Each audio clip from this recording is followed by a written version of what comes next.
Hi everybody, just wanted to give you a quick update on the weather forecast for tomorrow. That's Thursday and Friday, where it looked like we might get some snow. At one point it looked like we might get a lot of snow. Looks like at least the kind of weak system that's coming through tomorrow and Friday is going to slide far enough to our south that we won't see any snow here in Londonderry. So I wanted to give you a quick update and just let you know that and explain to you why eventually we are probably going to get a good-sized snowstorm, but it's just not going to happen with this wave of low pressure. So if we look at the satellite imagery, we can see we do have a storm sort of forming.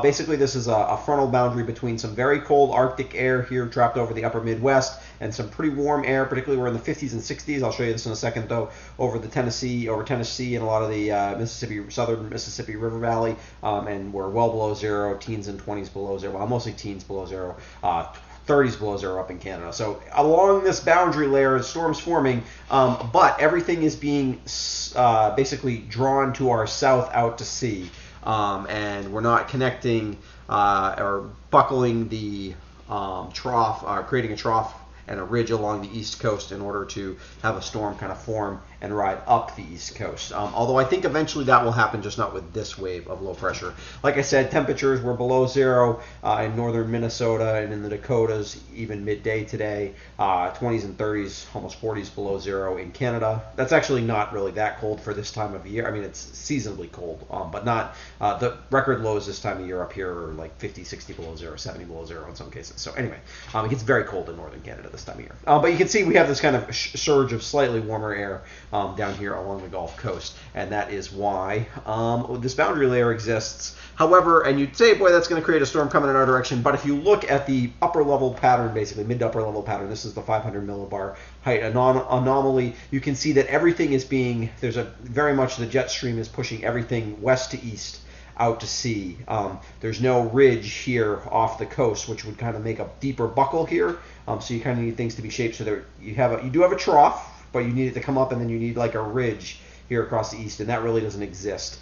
So all the storms are kind of being sheared out, and they're going to basically that's why we're not getting any significant storm right now. We are going to get a storm kind of out of not so much this piece of energy, but a little piece here as this kind of comes across towards the end of the weekend, although that looks like it'll be another weak system. And then maybe middle of next week or late next week, we'll finally get the storm that puts all the pieces together.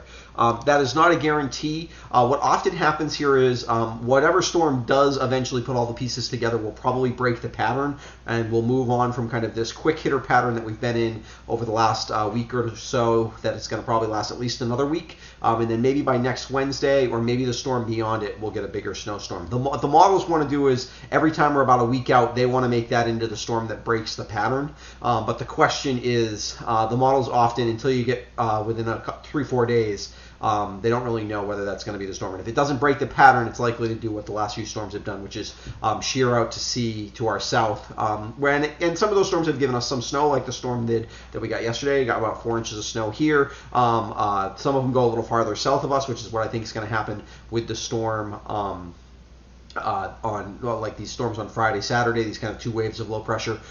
So they kind of bounce back and forth, but none of them end up being real big storms. Particularly for us here in Southern Vermont, they tend to be lighter storms where we can get anywhere from a couple inches of snow, sometimes up to 5-6 inches of snow if we get on the heavier side of one. So I think that the Saturday night into Sunday storm, not entirely sure yet, but we're probably are looking at some accumulating snow.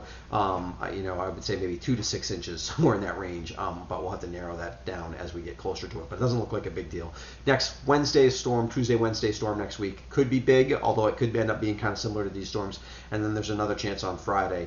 My guess is either the Wednesday or Friday storm next week finally does break the trend. Usually a couple weeks is about as long as a pattern can hold on, at least like this, and that would mean that one of those storms is likely to give us a chance at a bigger snowstorm.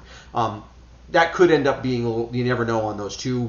A big storm will probably form. We may not be in the crosshairs for where we get where the majority of the snow falls, but it's definitely possible. So I'll keep you up to date on that. Weather pattern continues to be very busy. We continue to be very wintry as we're seasonably cold, although not real cold, but seasonably cold and snowy in general. So thanks for paying attention to what I do. I'll be back on Friday with a weekend forecast. Should have some more details on the Saturday night into Sunday storm then, and also maybe a little bit more insight on what's going to happen with the storm early next week.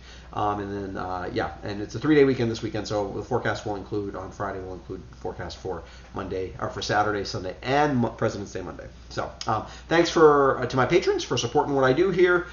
Quick shout out to them. And if you haven't subscribed to my YouTube channel, it helps make sure that you get notifications whenever I post, and also make sure that other people can discover what I do here. So again, thank you, and we will be back again on Friday.